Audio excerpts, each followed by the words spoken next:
How about that? Well, welcome everybody to another Chevy Live Chat, man. We are so jacked up in between the hunting seasons, and we're talking about hunter safety. Who all is there? I'm starting to see a lot of posts come up here on the board to the left right there. This is my oldest knucklehead right here. What's up, Say hello, Mason. Mason Waddell. We are really excited. It's been a good season so far, and we're excited about this little old chat right here because we're going to be talking about hunter safety, and we're here to have a good time, man. Just to chat and talk a little hunting and have some fun, and talk about anything you want to talk about. But the topic is about hunter safety in general. Last time we had it with old T-Bone, was having a good time talking about some early season scouting and laying the smack down. But man, I'm telling you, it's so far, just kind of give you guys a heads up, we're having an unbelievable season on Bone Collector, man. We've had our Chevy truck. We have been putting that 3/4 ton to use because it has been full of elk, deer, antelope all over the country. It's been really good. I've actually been home for a little while last few days, hanging out actually with my man Mason and my kids and family back home here in Georgia, and we're actually getting ready. And actually behind me, if you look, we had this angle just right, because here in my office, you look, Mason, look. You see that right behind your head?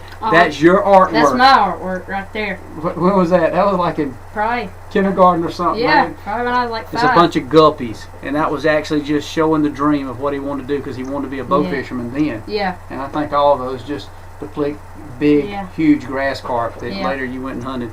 But the season's been going good, man. We got some really big animals on the ground. Some big elk actually in Kentucky we got on the ground. T-Bone shot a really good buck in Kentucky. What else has happened?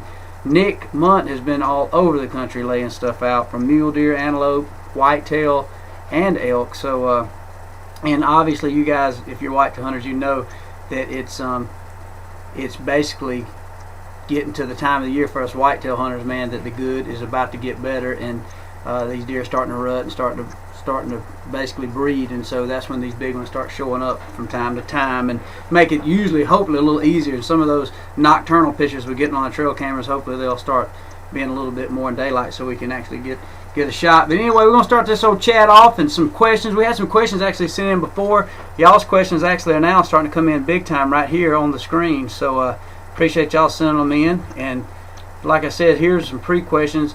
Obviously, we're talking about hunter safety, and some questions that was sent in. We had Jamie Lukens from Northern Ohio said, basically his question was, with the recent increase in youth hunting opportunities on the rise, what do you think, Michael, is the best way to introduce a youth into hunting or the shooting sports that has never had a chance to do it before, that may be intimidated or scared of a firearm? Actually, that's a great question, because pretty much any kid, and actually a lot of ladies who's never been around a firearm, or anybody in general that's never been around a firearm, they're loud and they shoot and make a big racket. And obviously some can have a pretty good recoil, and they can actually kick pretty good. So, Mason definitely can chime in on this one. But I think the easiest way to get a kid around a firearm is, first of all, a firearm is anything that shoots a object out of a barrel that goes down range. And so the first thing that Mason started off with, or any kid, I think, is to start them off with a BB gun,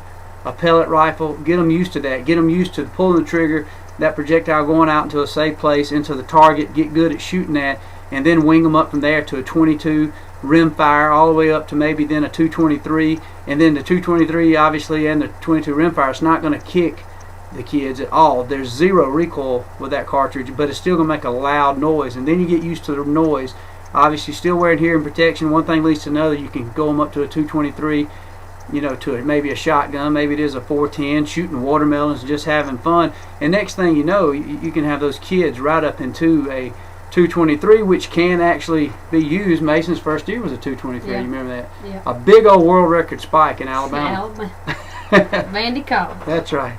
And so, from there you can move them right on into a 7mm 08. Remington makes a great youth model gun, 308. So that would be my suggestion. But anyway, I'll let you, Mason. You look through some of these questions, and we'll go to some more. And by the way, I know you guys, a lot of y'all getting ready to watch a little bit of the playoffs and different things that's on the tube there tonight. And actually go check a little outdoor channel out too. Just switch back and forth between outdoor channel and actually. I know that Detroit could sweep the whole thing tonight. That's going to be something else. I know a lot of Yankee fans are nervous tonight. A lot of folks here in Detroit and Chevrolet country, I'm sure they chomping it, see what's going to happen. But anyway, let's see what we got here. You see any more questions right in there, Mace? Well, we got okay. Do they make safety harnesses for kids your size when you're on stand? Yeah, they do. The Spider is coming out with Actually, kids. here's one right here. Yeah. Here's a micro harness. This is a smaller harness, but you can get these a youth model for kids, and they actually come in basically medium, large, extra large.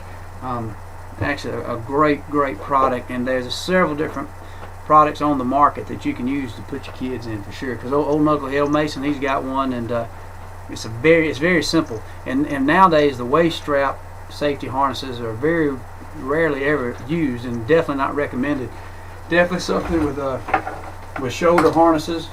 This Spider here is really lightweight, and actually you can even attach it right into your clothing now. If you buy scent blocker clothing, you can attach it right into your clothing, and a lot of different features. Basically, it's built from the rappelling world, so when you jump off, it actually is very comfortable in the way it hooks to you. It even comes, you can buy the live wire, which is basically you hook this to it, and it actually, rather than just let you hang from the tree, it actually lets you down from the tree if you were to fall out. And actually with that, Mason, if you look, there's a lot of questions on there.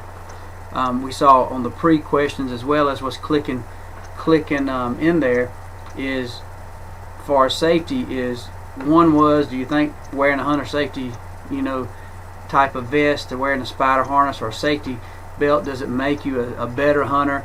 Another question is, what is the place in getting in the stand do we think is the most dangerous, as far as where does a safety harness pay off the most? Well, one is hunting with a safety vest doesn't necessarily make you a better hunter, it just makes you a smart hunter, and it makes you a hunter that if you were to make a mistake, or you have failure in a tree stand, or slip going up or down, that with the proper technique, you're going to be a hunter that gets to go back to your family and to those people who love you. And that's the most important thing out there. That's way more important than being successful in the field, is coming home successfully from the field.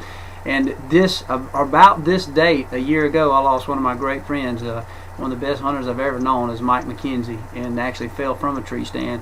And still don't know exactly what all happened, but either way, it was a fatal fall. And man, we miss him. And again, he was one of the most experienced hunters out there. And it's a sad story. And in my opinion, there's no one place that's any more safe, because obviously the tree stands are super safe these days. They have large platforms. It's fun and easy to get into the stands typically, but all it takes is one mistake. I mean, you can trip up and fall walking down the middle of a sidewalk, and obviously, but you get back up. But if you make one little simple mistake in a tree stand while you're getting up or getting down, then that's it. You're going to fall, either whether it's 10 foot or you're going to fall 20 foot. And no matter what's at the bottom of that tree, that's what you're going to land on. And usually, obviously, I would think it would be really super safe as you're sitting in a stand. But you keep in mind, if you're hunting and you hunt hard, which most of you guys do, you're tired, you're going to be worn out, and it's so easy to drift off and go to sleep. No different than, if you driving down the road and you get tired, you pull over. Well, if you're in the tree stand and you're tired, well, getting down, you can make a mistake a lot easier. And then if you fall asleep, you don't have something to catch you. So obviously there's so many different things that can happen, but just having a safety belt, using the lifelines going up and down is very important, because it's been now it's so much easier to use this, and actually the cost is coming down, but it's the one piece of equipment you'll buy that can definitely return you back safe to your family, and your family deserves that for sure. Yeah. What else you got there, Mace? Okay, one question. Okay, what is my favorite kind of hunting? Well, this is to Mason. How about that, old Mason? What you got there, Mason? Come on. I really don't even have a favorite type of hunting. I think any type of hunting is fun hunting. So, pretty much everything. So, squirrel, turkey, deer, bow fishing, everything. So, that's my favorite type of hunting. Yeah, because I tell you, Mason, it's funny because that was another question I saw on the sheet, actually. And that question right there, that actually come from, I think, Duels right there asked that question. And man, I'm going to tell you right there, up there, actually that's up there up there in Michigan. And it's funny, Mason likes to hunt it all. And one question was, two, it said, where was I saw this earlier, it was when it was talking about hunting, what do you like to hunt, when do you need to get kids out in the woods. Mason, he's been out there hunting. I think I took him into the woods for the first time with me on a hunt when he was 3 years old, and actually started shooting a firearm when he was 4. Obviously at 3. When was it, Mason? You remember back? Obviously that's hard to remember when you're 3 years old. Man, probably just shooting cans in the yard mainly when we really started practicing with the BB gun, kind of playing around, and then I went on several, probably turkey hunts mainly and deer hunts, just to watch you and just to be out there and, you know, getting used to being out there in the woods, and just all the safety too, just picking up from the grown-ups, and that's always important too. So let's see. Let's see. We got some coming up on the screen. Let's take one. We actually take one couple from the chat over here. Are you ever too old to take a hunter safety course? Absolutely not. Hunter safety courses, which ties right back into a question right here from Haley up in Three Rivers, Michigan. Do you think hunter safety should be taught in school? How old were you when I took my first hunter safety course? I was 12 years old, and to tie back in, you're never too young, you're never too old. Well, obviously, you still got to take a test, but just being an attendant at a hunter safety school is really good. They've got them a lot of different ways that they hold the classes now across the country, but there's never an age limit especially when it comes to being an adult, because even if you've never been, there's so many little tips and things that you'll learn about proper ways to be safe, you know, gun control, proper ways to cross fence, tree stand safety. There's so many different things out there, and I do, Haley, I do think that it would be unbelievable if we could teach hunting safety in the schools. First of all, I think hunting is one of the coolest things, period. It's more than just a sport. Hunting is not a sport. It's a lifestyle, and it's something that, you know, as we talk about in Bone Collector, it sometimes can get lost in society, because obviously with hunting and teaching a young man like Mason or y'all's kids, you never know where things can go. And it's funny watching this presidential debate. We're talking about deficit. We're talking about the potential of where things are going financially. When you learn to hunt and fish and learn to live off the land and truly understand our renewable resources, you have a resource right there that the good Lord has put there for us that we can go out and we can use for us, no different than fresh water. And so many times we don't understand that, and there's a lot of people out there that if they got hungry and couldn't afford maybe a cheeseburger, then they wouldn't know what to do. And so it's important that we know how to hunt, in my opinion. I think it's something that's fundamentally the good Lord gave us, an ability, an instinct to hunt. We're the top of the food chain. We have dominion. And if you're going to do it, especially in today's time with a firearm, you got to learn to do it safely. And I do think you got to get out there, and you got to make sure you're safe. And the more we can get into the schools and talk about this and talk about hunting in a positive light, and it's just better for society. And that's my personal opinion. And anyway, I'll stick by that. Another question is, how do I feel about hounds and about hunting with dogs? I assume that would be. Absolutely, I'm for everything when it comes to hunting and the different styles and cultures of hunting. I've personally never done a lot of dog hunting with hounds, but the times I have done it, which was a couple of times down in South Georgia, man, I had a blast. And there's a big part of the culture down there, big part of the lifestyle. I grew up doing a lot of steel hunting and bow hunting, but at the same time, the joy of being an outdoorsman is to learn a lot of different ways to do things and learn different traditions, and that's what's so cool about it. So I'm all about it, and we all got to work together as hunters and make sure we can do everything. Mason, what else we got on there? Look, find us something, man. Let's see.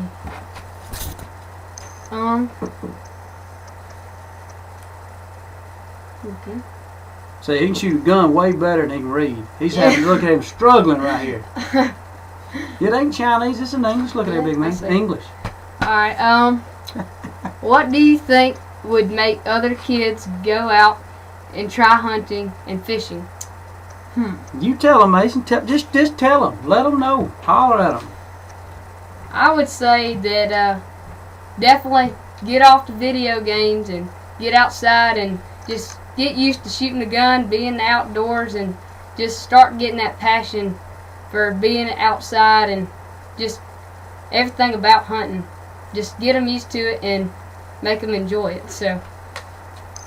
Well, it's fun, man. Like I said, Mason, when he was little, now his brothers and sisters, and his middle brother Meyer, who's 7, he got his first turkey last year when he was 6, and deer when he was 6. He just turned 7, so he's all excited and he's ready to rock and roll. And it's funny, man, seeing kids kind of when they first have a chance to go out there and make that shot and bring home, a resource that they're going to be putting on the table that maybe mama's going to prepare, or daddy, or granddaddy, or aunt and uncle. Man, there's no more cooler responsibility than not only, making good shots and being safe out there, but when that youngster can bring home groceries from the wild, man, there's nothing cooler. There's nothing that makes a kid, a woman, or a man any more than providing for their family and their brothers, their sisters, their mom and dad, and that is cool. And I remember seeing Mason the first time, the first deer he ever shot over there at Sportsman. No, it was down at Bandy's. But coming back home and taking that back strap out of that big old spike. He wasn't big as a knot. I think he was 5 years old, and bringing home that spike from Alabama and taking that back strap, and Mason seeing me prepare that back strap, put it on the grill, and feed myself, his brothers and sisters. I remember Papa was over there and eating that back strap. Man, that was a grinning youngin'. And ever since then, he's been a terror. I can't keep enough ammo on him. He wants to hunt and shoot everything. Actually, even shot a little squirrel. Yeah, we did. Shot a little squirrel with the Gammo pellet rifle before we came here tonight. So hunting is just a cool thing, man. And I can't say enough about it and for it. Let's look at some more. I think we've pretty much got a lot of the questions off this. And to keep you in mind, Chevrolet, who's helped make this chat possible and stood behind hunting, don't forget to support Chevrolet. They have been huge partners of mine, Nick, T-Bone, as well as Bone Collector, Realtree, and the hunting industry. Not only have they supported us in our ventures, but they supported hunting, and that's a big statement when the people there. So if you're looking for a truck, if you're looking for a vehicle, even a car, man, look for that bow tie. Go get you a Chevy. And keep in mind, too, if you're just looking, and it doesn't matter if they sport hunting or not, when you literally look at the quality of the Chevrolets out there, just little points, actually, that we got right here. Silverado, it's a smart choice, and a lot of reasons is because right now, the Vincitric, which I got it right here, is the lowest cost of ownership of any size pickup. That's what Vincitric declared the Chevrolet Silverado. It has the best coverage of any full-size pickup with a 100,000 mile, 5-year plan. So that's 40,000 more than the competitors. So that's huge. That's huge. And so when you're looking at that, you're looking for a good ride. Look at American-made Chevrolet right there. And we're gonna keep on looking. Hold on just a second. You think I should turn this light on too, people? I think everything's kind of dark, ain't it? Yeah. See if I can get this. That's what I'm seeing that a couple times right here on the deal. I think Mason, you must not have Mason ain't paid a light bill around this joint. It's probably smart to put a light bulb in. Yeah, it would be good. Let's see right here. Let me see if we can't find a couple more questions in here. Thank y'all for sending them in, man. It's starting to light up, starting to get a lot. We got Camo Chick right here. Camo Chick, how you doing? I remember you from the last chat, but what's the best stand for use for a woman?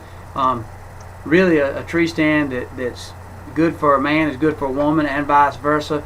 A stand that's super easy to get into. Not saying because if you're a lady it'd be easier to get into a stand that's a ladder stand, but ladder stands are now very, very hunter friendly when it comes to putting the stands up, as well as I like to be at least 15 to 20 foot when I'm hunting, especially down the south where the deer are hunted hard, as well as the northeast. And so the higher you can get, obviously you don't want to get too high, but when you get that 15 to I'd say 20 foot range, you're in an area to where deer are not used to looking that high up in a tree. And so there's some really good ladder stands. What I like about the ladder stands, while we're on hunter safety, they're super easy to get into. Ameristep makes some great products. Actually, we helped design a few of those ladder stands and actually put the Bone Collector logo on it. And obviously T-Bone's a pretty big old boy right there too, so T-Bone likes the ladder stands. They're safe, they're sturdy, they're easy for Mason, myself, man, woman, and child to get into. So the ladder stands would be something I would recommend for sure. As well as even ground blinds. Ground blinds work well too. Let's see, what's the price of one of those? I guess we're talking about either the spider tree harness right here. I think the spider tree harnesses are around that $70 mark. But high grade material, and they could be a little cheaper. I'm not sure. I don't have the retail pricing right here by me. Let's see what else we got here. Sing us a song, Mason. I'm telling you. Oh, Mason, y'all got to. I'm serious. If y'all want to go see something, Mason, he's more nervous, I think, doing this live chat than he is jumping up there and singing TNT at our fan club party. Y'all go to YouTube and pull up Mason. He was singing up a storm, man. Let's see what else we got. Oh, thank you very much. The muzzleloader season starts up here in New Hampshire, and my Bone Collector muzzleloader is awesome, man. Thank you. I appreciate that muzzleloader, man. That is one cool muzzleloader. We had a lot of fun working with Thompson Center and designing that thing, and the price is right. It's a good shooting gun, and actually that's where we kind of come up with the saying Bone Collector, because I was sitting out there with Greg Ritz from Thompson Center at the time. We were shooting that gun. We was working on designing off that Triumph frame, and I was shooting that gun, and I said, Greg, I don't know what we're going to call this gun, but I can tell you right now it's going to be a Bone Collector. And immediately I knew we had something, and I was excited about coming home and talking more about the Bone Collector. So that was the first product that we ever developed, was that muzzleloader from Thompson Center. Let's see. Let's see. How far are we from Cherokee County? I think Cherokee County, we still several hours away, probably 3 hours from Cherokee. Yeah. All right, let's see how far. What's the?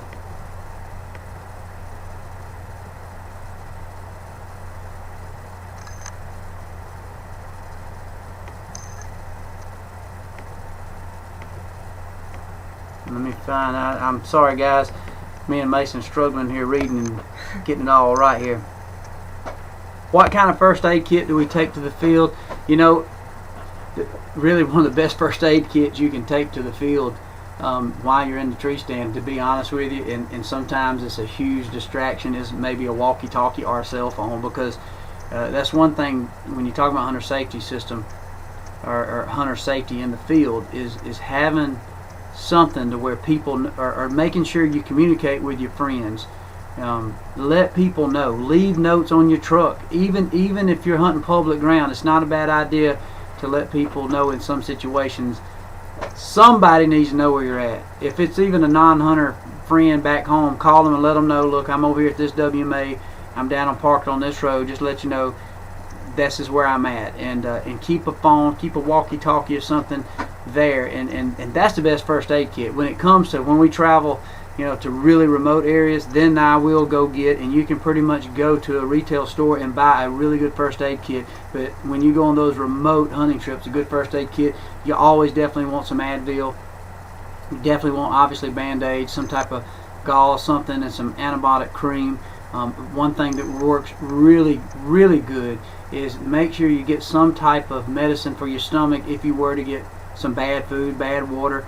Cipro is something that has to be prescribed by a doctor, but you definitely, if you can get certain things out there when you're in the middle of nowhere, and plan on that. And there's several trips we go on every year, at least 2 trips seems like a year, where we need those emergency supplies. Mountain House is a good product. It's basically some freeze-dried food that you can put in your pack. You can heat it up just with hot water, and it's a good meal. So there's a lot of little survivor tips out there when it comes to being safe out in the field, especially in those remote areas. Most of the time when we're hunting right here in North America, at least in the Northeast, Southeast, and even the Midwest for the most part, you're usually close to highways and roads. So if you got basically some type of cell phone and you've let people know where you're at, that's the best first aid kit you could have, because if something happens, you usually can let people know what's happening.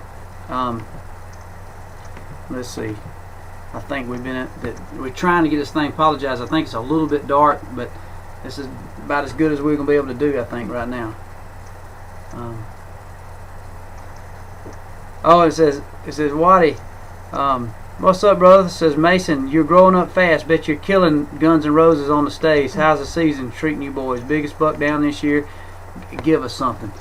Well, tell them what you got, Mason. Well, I got me a little doe. Let's see, what was that, 2 weeks ago? First one with a bow. First one with my bow. Not my first one with my gun, or first one obviously not my first one, but first one with a bow.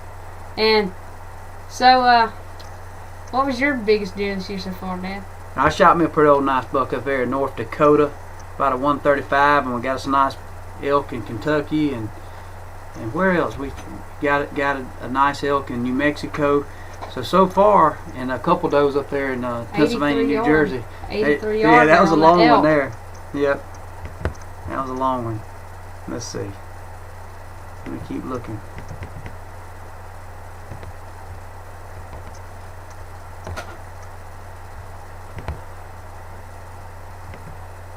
Camo Chick asks again, do you need a safety belt special for women? Actually, the safety belts or harnesses that's made for ladies or men work perfect for the ladies. This is pretty much unisex, kind of like I guess an old parachute almost.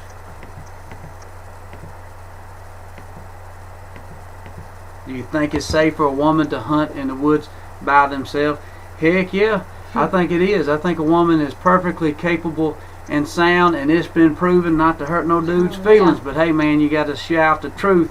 Women actually are typically better shots, and they even, as redneck as this might sound, they've even proved that a woman typically can weld a better bead when it comes to, I guess they just got a better hand-eye coordination in some situations. So women are very capable of doing anything in the outdoors that a man can do, and I only say that because I've experienced it. I've seen some ladies out there in the field that has been very impressive in basically keeping their cool and doing everything that a man can do.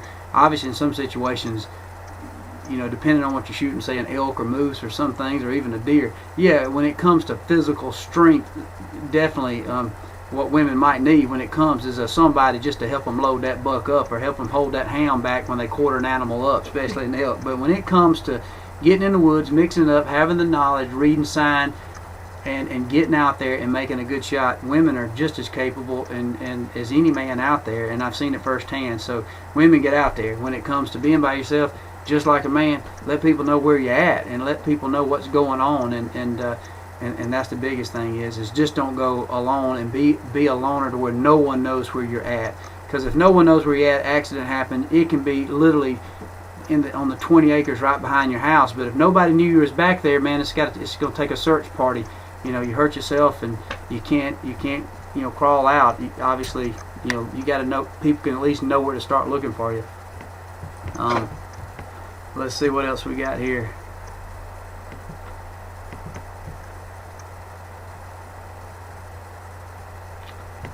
I'm getting it figured out.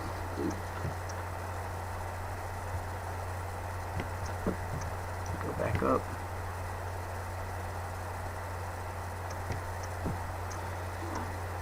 One guy up in New York says, I like to hunt 30 foot from a tree stand and refuse to wear a harness. Grow some balls. That's a tough son of a gun right there. I tell you, just old badger. Yeah. He grew some badger ones. Yeah. They're rough. You can drag them through briars and stuff. But let me tell you, he might have some badger. Right, he might have some badger testicles. But let me just tell you something. When he falls out of a tree at 30 foot, he gonna. It's gonna hurt. It's gonna hurt him pretty good, like that, real quick. So if that's what you want to do, man, hey, you can run up there and hunt without one. Just be careful, because you're gonna bounce real hard when you hit the ground. Let's see what else we got. What is a good caliber to start a kid off with? A good safe caliber. Mason, like we talked about earlier. 243. A 223 with the right bullet. I remember some of the first deer Mason ever shot when he was like 5 and 6. He was using a 223 with a nozzle partition bullet, and that was a heck of a little bullet because it had enough to keep pushing through. And obviously shot placement is very crucial when you're using a small caliber like that. But as soon as you can get them into a 243 one of my favorite cartridges for a youth, a good solid built kid would be a 7mm 08. And like I said, there's several good youth models. Remington makes a great youth model bolt action. That's a great one. And so definitely your 243s, your 7mm 8s, a 308 is not bad. 223 being the low end of what I would consider I'd want to get a kid out there. And obviously, definitely shooting the deer, behind the shoulder, and trying to make a good solid hit, and also keeping them dead broadside. When those animals are broadside, you got a better chance. Let's see what else we got. Definitely, a lot of people use a 30-06. 30-06, a great caliber.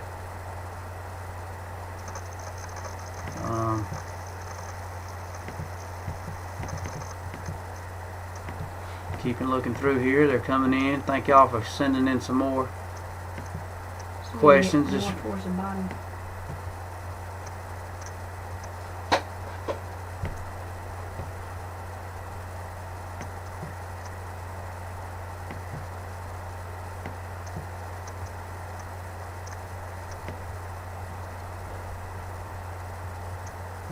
One thing that we get on the message boards that I see, and actually it was sent in here on the pre-question, is how do we feel? What is an age that you think it'd be fine for a kid to get out there hunting?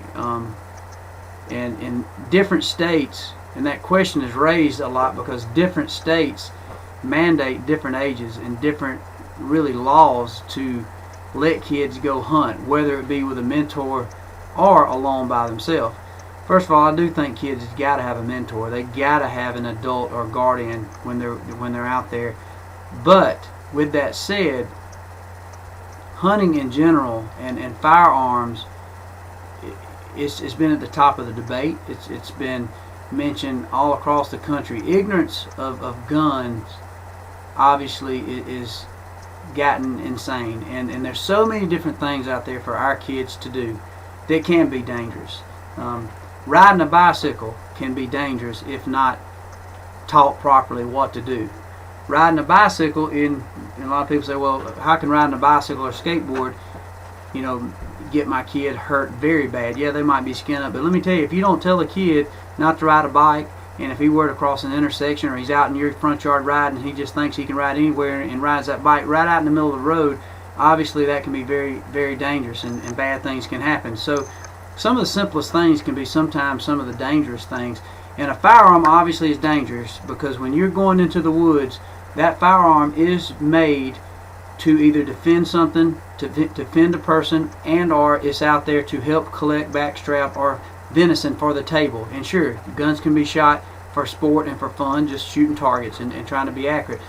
But with the kids, it's all about proper safety. And I know Mason, when Mason went out hunting the first time, it was funny, we never even played really cowboys and Indians because I didn't even want him pointing a play gun, not even a toy gun, at anybody, any of his brothers and sisters, and they still about get whooped or get that old switch on them when they point guns, period. I don't like that because gun and muzzle control is so important. But getting a kid out there, I really will say this, Mason's 12 years old now. I feel safer hunting with Mason when he's got a firearm than I do with some grown adults, even some of those grown adults who's been through the hunter safety course, because Mason has been with me. I've been right there with me. He's been with me. He's been with some experienced hunters. He's been with his pawpaw. And so Mason understands the value of keeping a gun pointed down, the safety value of that. And so with that, that's been instilled in him at a young age. And the best thing to instill in a kid, especially good habits, is at a very young age. And so I don't think there should be a limit. I think that parents are very capable of introducing a bicycle to their kid and taking the training wheels off when they decide it's safe. And I also think the same parents are responsible enough to think hard about knowing when that kid is ready to go hunting. And the quicker we can get these kids outside and enjoying the outdoors and then teaching them what is instilled in them, what they're born with, and the more we can hone that and go through the proper channels and make sure they take a hunter safety course, make sure they learn from experienced hunters that's just going to give them more opportunity to be outside. And the old saying goes, if your kid's out there hunting, you ain't got to hunt your kids. They're going to want to be right there with that. And it's funny, one question we got, and it's come up a couple times, is this one right here. Where's that? It says, Mason, what? Yeah, read that. There's a question for you there. What is the coolest and most meaningful conversation you and your dad ever had in the field? Well, let's see. Me and Dad have talked about just about every subject in the field. And a lot of times Dad will be screaming at me, you know, be still, be quiet, you're being too loud, come on, you gotta be more quiet, you know. So it's kind of hard to be serious in the woods sometimes. Throwing me under the bus in the live chat. I mean, you can't say a word around Dad, or he's gonna get mad at you. So, you know, it's always fun talking to Dad in the woods. But all right, so let's see. But you know, just being out there, Mason, it is the truth. It's funny, we'll be out there, and I take Mason out there so many times, and we'll be out there hearing a turkey gobble or hear leaves in the woods, and then all of a sudden that turkey will start gobbling. And he starts getting close, like, man, don't you move, don't you move. And it's funny, but man, some of our best times, you know, Mason plays sports and loves football and baseball, but some of me and Mason's best times been out there just chilling, just relaxing, man. Even the times when we didn't kill stuff, it's still fun, just all being family and just being outside. Just chilling, yeah, just having a good time. Let's see if we got any more right here. Let's see. Struggling, this thing is. Well, yeah, here we go. There we go. Right. That was a problem. All right. Let's see. How do you feel about legalities of hunting over a baited field, corn, salt, lick, etc.? Obviously, that is a huge. That's from Bustin' Buck. That's a huge question that's debated all around the country about it. How do I feel about baiting for deer, specifically white-tailed deer? I think that baiting should be legal, and pretty much I don't see a place that I disagree that it shouldn't be out there. Obviously, I know a lot of people are ready to click off and get mad and aggravated, but here's why. One is we're in a nation, and we're in a situation right now where in most places in North America we have an abundance of animals. And obviously I do think that even when I say that, everything can change with Mother Nature and certain disease and certain habitat loss and different things that happen, but overall we have an overabundance of resources out there at renewable resources. And with that, there's so many things happen in society, and I'm obviously a huge supporter of just being outside, period. I want people outside, and I especially want our youth outside and enjoying, you know, God's creation, as well as learning to respect and learning to utilize those renewable resources. And the white-tailed deer, there's so many situations out there in America right now. We've got more single mothers and single parents than we've ever had. And I've been approached so many times from mothers that have come up and asked me, it's like, you know what, I've never hunted Michael, but I have a son. His father hunted. His father could have been lost in action, and in the current campaign that's been going on for years. And one particular mother, her husband had been killed overseas, but she wanted to take her kid hunting, and she was asking me what was the best area and how to do it, what to do, and she wanted to make sure she took her kid hunting. Well, obviously that's a tough question to answer, because you want this single mother to be able to provide an opportunity. She's never hunted, her husband had hunted, so she's left with the huge task of taking this kid and mentoring a kid who wants to go hunting. She didn't bring it up. This kid had asked her mother about it, and didn't know the whole story, didn't know if there was an aunt, uncle, or an uncle or somebody else to take the kid hunting. But when you look at most all the situations, every time you're going into the woods, you're looking for some type of bait. You're looking for some type of acorn tree. You're looking for some type of forage that you can manipulate and not manipulate, but you can set on and hopefully get an opportunity at an animal that is looking for that resource that you're hunting over, whether it be an acorn tree, whether it be a clover field.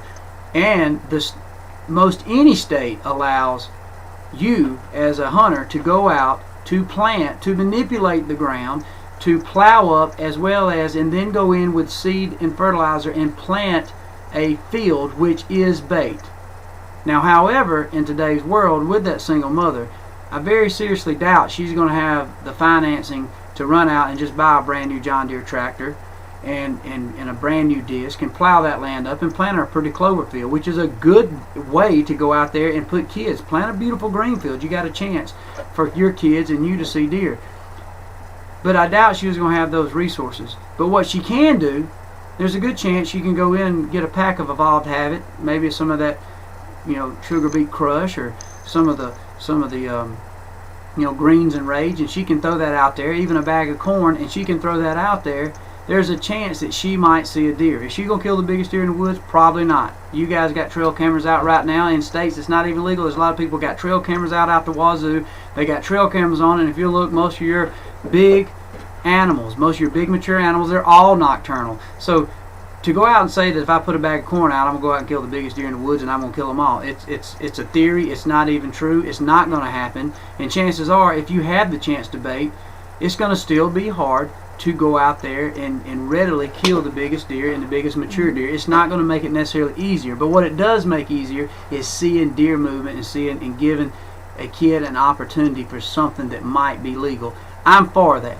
I don't make excuses for that. I want kids and I want first-time hunters to have an opportunity. I don't like macho men or machoism, if that's a word, in hunting. I think it's something that we need to get out there and enjoy and have a good time. And anyway, it's just something I believe in. And even though I'm not somebody that hunts over bait every time I go out there, I don't think it hurts. I just want people to be successful. I want them to have opportunity. But at the same time, you should all have your own ethics. Have a chance when the Game and Fish makes rules and laws. I think we should go by them. And then even those rules, if it's a state that you legally can bait and that's not a way you want to shoot a deer, that's your own ethics. But unfortunately in the hunting industry, there's a lot of situational ethics. There's a lot of situational ethics out there. People will say one thing, they will sit there and basically condemn somebody for doing it when they don't even really look in the mirror at how they hunt and what they do. So everybody's ethics change as to how you hunt. Same with turkey hunting. Some people, will not kill a turkey unless they come to a call. Other people just are turkey hunting. They'll shoot a turkey if they can crawl through a field or if they can figure out a way to get close to them. So there's a lot of different things. I think there's a lot of different things, but I think that the main thing we got to do is just get this youth out there. We got to get people out in the woods hunting. Let's see. Help me out, Mason. All right, here's one right here. Can you see right there? I saw one a while ago. Out of all the hunting camps, who provides most enjoyable deer camp? Talking about what deer camp is the most fun? Most enjoyable, yeah, most fun. You take one, Mason. I've been talking the whole time, man. Talk to them. What's really, your favorite hunt camp you ever been in you can think back on? Man, just about every hunting camp has been awesome.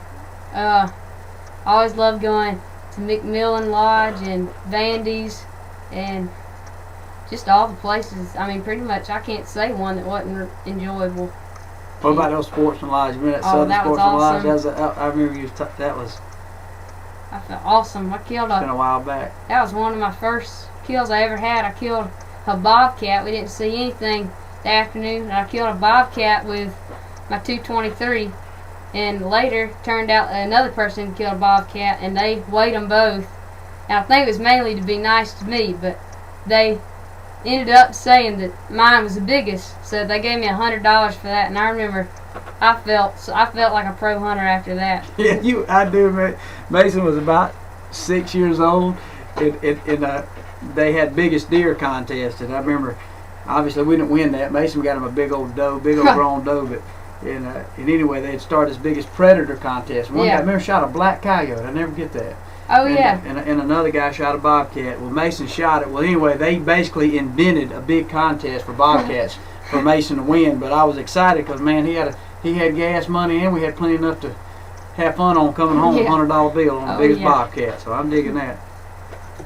What's your favorite meal to cook in deer camp? Oh. You know, man, we eat everything in deer camp, and a lot of times, depending on where we at, man, we'll eat a lot of the venison. But I will say with that, one of the things, man, I done got to where I love cooking. I got to give my buddy Darren Stevens, man, got at Mountside Deer. He just turned me on to this, and I've always ate deer meat, man. I love to fry that cube steak up, you know. Love that. You know, I'm from the South, so I like to fry some stuff. But I also fry it, and I also like the backstrap. Just cut it up and grill it, little mignons. But man, something I found here recently when we've been eating it, me and my girlfriend Christy, we've been eating a fire dish. Mason's had some. It's taking cube steak and basically marinating an Italian dressing. Bell peppers. A bell pepper, a jalapeno pepper, whether it's pickled or fresh, and stuff that thing with some cream cheese and roll it up and put one piece of bacon around it, thin sliced piece of bacon, throw it on the grill, get it good and hot, sear it. In there. Yeah, and let me tell you something right now. PETA will eat these little fine vignettes of food right here. I'm telling you right now, somebody that don't even like meat, a vegetarian is going to take a bite out of this. It's that good. It's crazy if you don't like it. It's good, yeah. That's right, tell them. We're going to, it's like turning into Wayne's World or something. We excited. Let's see. What's your favorite time of year to hunt? Really, to be honest, it changes. My favorite time to hunt is just when you can hunt. I like to be out there, period. But every season has different opportunities. Early season, those first few hunts are usually the best. We talked about that in the earlier chat. And then actually... But my favorite time to be out in the woods is just before the peak of the rut. Actually, from about right now, preferably around that 26th or 7th through that first week of November in most parts of North America. Alabama and Texas, it changes a lot. It's usually, you know, on in December for Texas when that pre-rut hits, as well as Alabama, man. The deer are actually still running pretty hard sometimes in late January. Even into February, they're still breeding and acting a fool. So different parts of the country, but the majority of North America, the best hunting can be from about Halloween to that first week in November can be unbelievable because the deer are in pre-rut. Let's see. Great question right here, Bustin' Bucks. Is there a way to get deer to come out before dark? I saw a little 7-pointer last night. He wasn't a shooter, but I guess it was in the dark. That is the biggest challenge of any whitetail hunter period, is to get a deer, because their born instinct is to be nocturnal. A lot of people think deer move because that there's pressure on them. You can take even deer in sanctuaries, and a lot of times their natural instinct is just to move at night. It just makes more sense. And a lot of times, those deer that's not pressured as hard, you can sometimes have better opportunity on seeing deer in daylight, but it's because they've made a certain pattern and they're used to it. Certain big deer, even some big deer, they get used to moving in the daylight, and those are the deer that are easier to read and get a shot at. But by rule, even when you go back to some of these velvet bucks, most of the time it's nocturnal. And so really you're hunting, once you get an inventory of those deer, or a couple big shooter bucks that you got on your property with a good trail camera, you got an inventory, you're hunting and strategically hunting for them to make a mistake. So in reality, whitetail deer hunting, you're hunting and using strategic luck to be successful, and so that's really all you can do. It's really tough, and that's why typically I like that pre-rut, because the bucks, especially the mature bucks, start to get a little bit more anxious. They're more anxious to breed than they are eat or do anything, because they only get one time a year, even a couple days sometimes, or 2 or 3 days in there to truly breed. And so those deer become very anxious to do that, and that instinct within them makes them make mistakes that typically are not their instinct to do, which is make mistakes. What's my largest deer I ever shot? There's a question just come up. My biggest buck is an Indiana deer with a bow. It's like a 176. He's actually in the office here now. What else we got, Mason? Has your dad got out in the woods yet? Pawpaw. Oh yeah, Pawpaw. He's been more of a helper right now, really. I mean, Pawpaw just jack all trades. He hunts. he went to Kentucky, and he does not want that show to air from Kentucky with him and T-Bone because he missed like 140-inch or 135, 130s to maybe pushing 140. We're gonna call it 140 because you always got that little salt in the wound. Oh yeah. 6-pointer, just a 6-pointer, and it's like a monster. Man. And T-Bone got a nice deer, and Dad actually is going to Indiana to hunt with us here first week in November. But old Papa, he gets at it. Let's see here. Let's see. What's your biggest deer, Mason? Said, what's our biggest deer? What's my biggest deer? Let's see. Well, that 12-pointer that I shot that was Texas, right? In Texas, yeah. Yeah.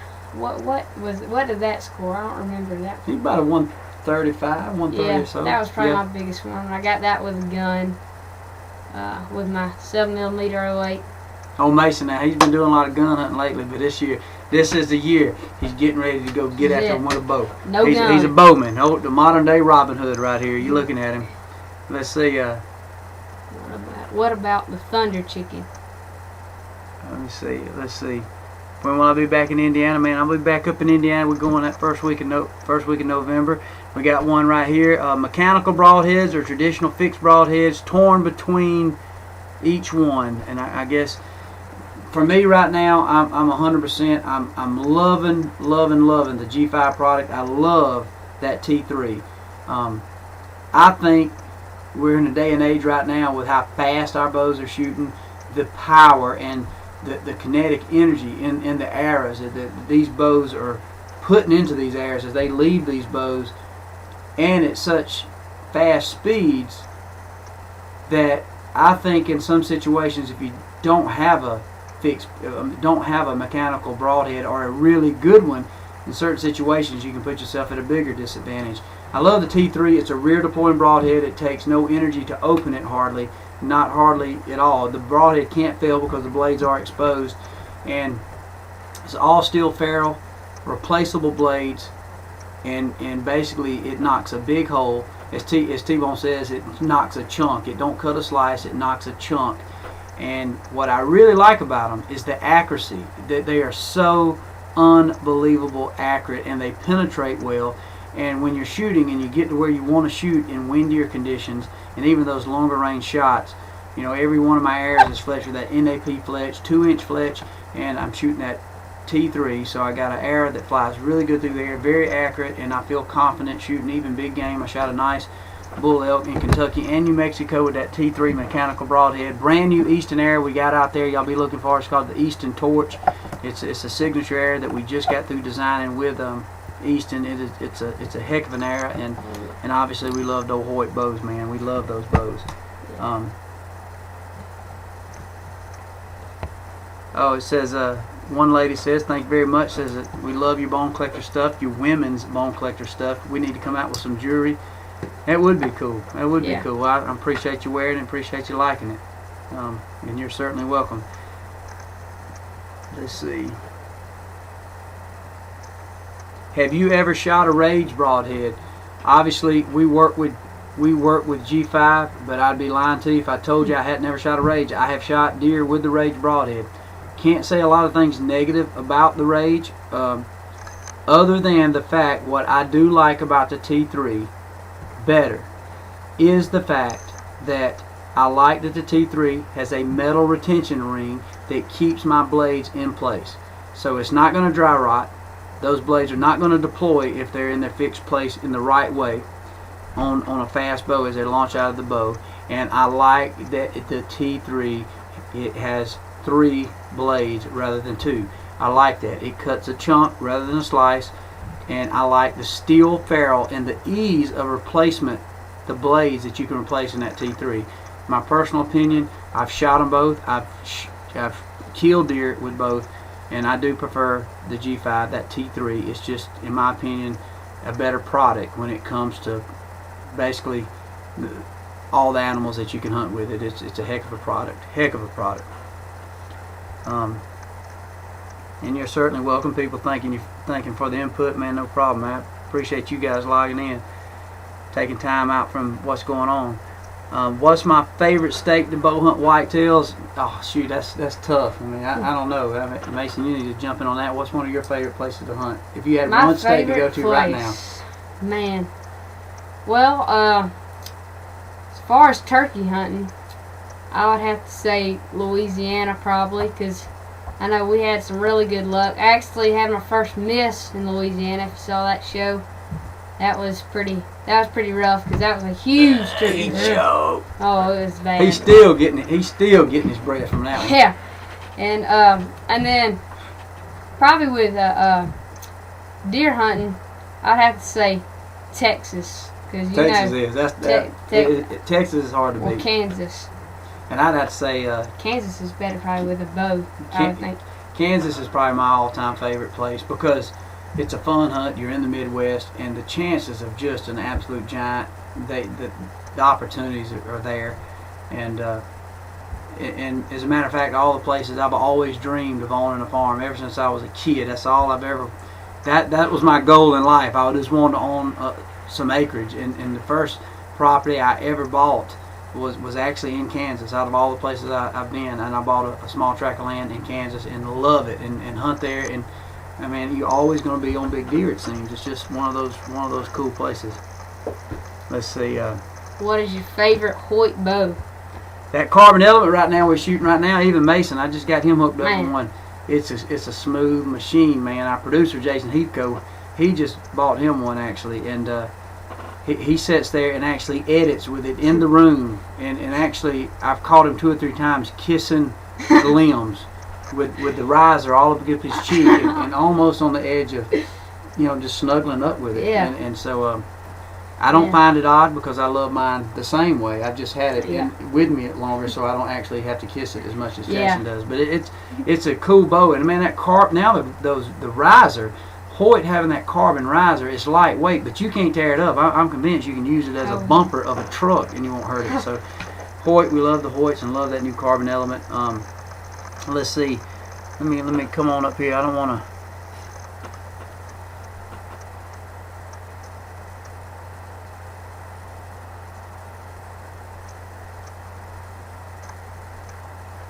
Says, what do you suggest for those of us who've had a drought this year and where there's no food plots and we got no acorns?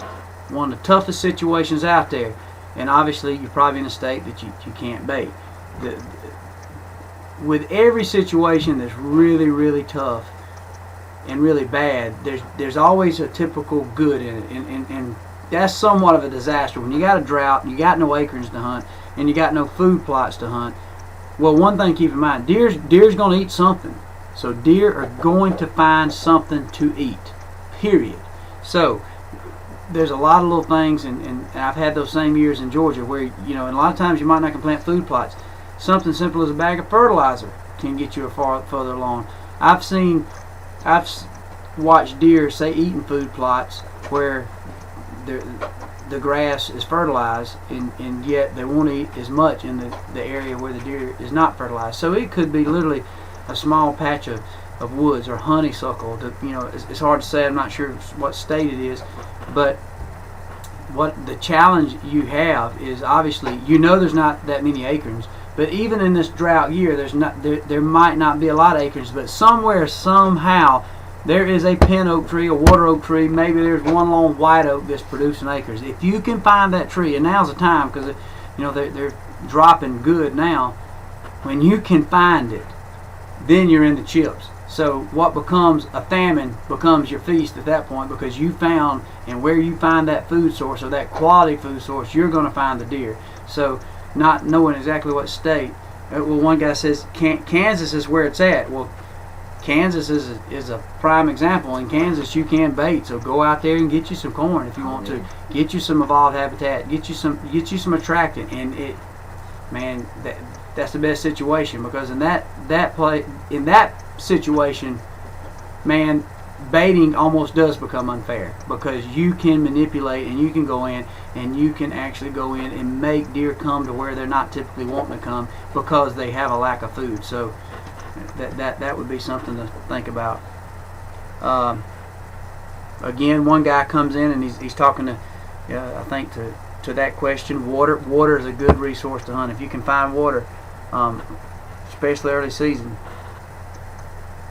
One person says, "Can I ask you where your property is in Kansas?" It's actually in Stafford County, Kansas. I love it. Have I ever killed a buck in Ohio? I have not. We actually have a show scheduled, T-Bone, and actually Red Akins, my old country music singer buddy, he's going to go up there and they're going to bow hunt here. They're going to bow hunt in Ohio. Let's see. Oh, let me find us another one here. It's starting to click around so fast.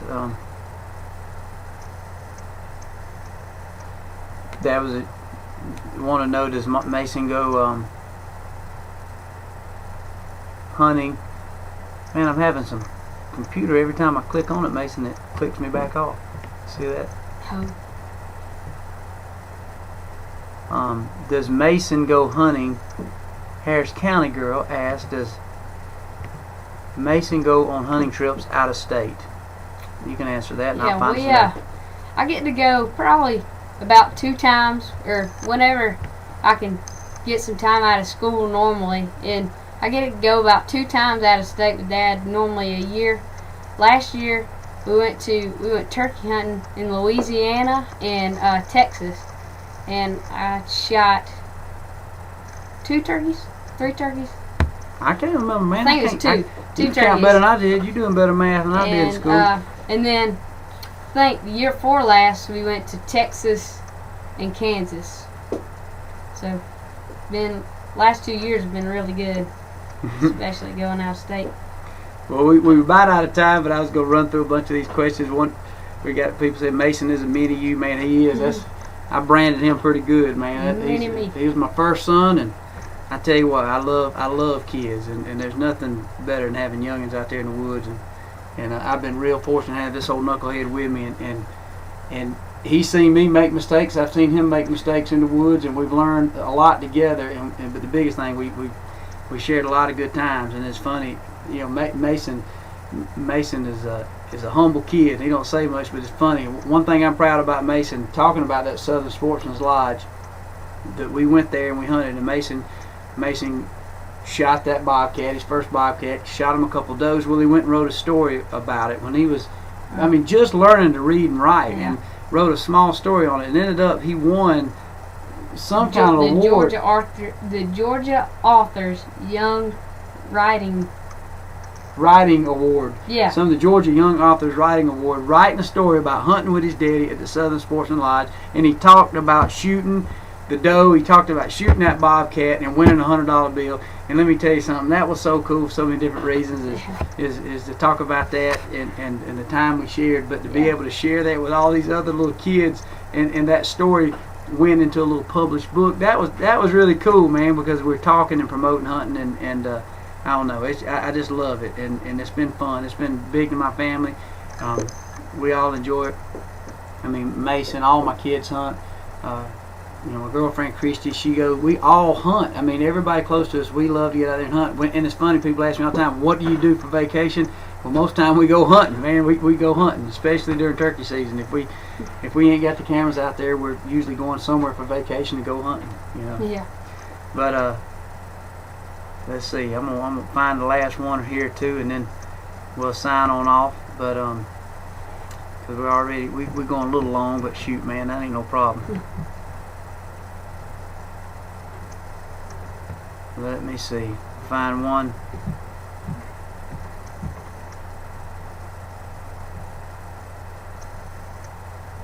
This thing is aggravating me right here, Mason. I should let you mess with the computer. Oh, yeah. Computer, man. That's right. Judge, it was. Oh, look, dude, right here. Bustin' Buck says Georgia Young Authors Fair. See, it clicked out and left me there. So anyway. Well, anyway, guys, I'm struggling trying to figure out what's going on here. And I appreciate the comments. You guys are always so kind to me, and support you guys have given us in Bone Collector, and give me an opportunity to really just be out there hunting and spend time with my boy, and the opportunities that's been there for me. It's been a true blessing, and I don't take that for granted at all. And And man, I just really hope everybody this season, and I'm totally enjoying these little old chats, man. As many of these we can do, we're going to do them because I love catching up with you guys. And it's like we're sitting around. It's kind of awkward, I'll be honest, because it's hard to, you reading the question and then talking. But it'd be a lot easier if we was all in one big old round table room having a chance to hang out and talk. But it's really cool to catch up and talk hunting with folks that appreciate it, like we do. And it means a lot to us, and it means a lot that we got companies like Chevrolet that stand behind it, and it's flattering. And this year, the biggest thing I'd say is, man, get out in the woods and don't hesitate. Take somebody hunting that maybe has not had a chance to experience it, and show them what it's all about. And cook them some wild game and let them know how good it is, and that you don't have to always go to the grocery store to get you something to eat. And like I said, if you hadn't had a chance to spend some time out there with a loved one, or especially you youngin, and teaching them the right way and teaching them how to basically to lean on the land and lean on those renewable resources, man, I challenge you to get out there and do it. And it's such a rewarding thing, not only to experience it with that kid, but there's nothing more you can give better to that kid than to learn more about the outdoors and how to properly hunt and do it the right way and do it the safe way. But thank you guys so much. Good luck with all the rest of the night, what you guys might do it, and great luck the rest of the year filling your tags. And anything you want to tell them, Mason? Oh, well, just thanks for tuning in and listening to me and Dad. And just remember also thank Chevy, because this never could have happened without them. And so. And for the record, and Mason, he's gonna get mad at me. I've never seen Mason this proper and this nervous doing something. He's been more proper and nervous doing this live chat than he has singing on stage and hunting on the camera. It's funny. He's kind of awkward. Don't know how to act, do it? Yeah. But anyway, we sign off. And Mason says again, thank you, Chevrolet. We appreciate it. Thank y'all.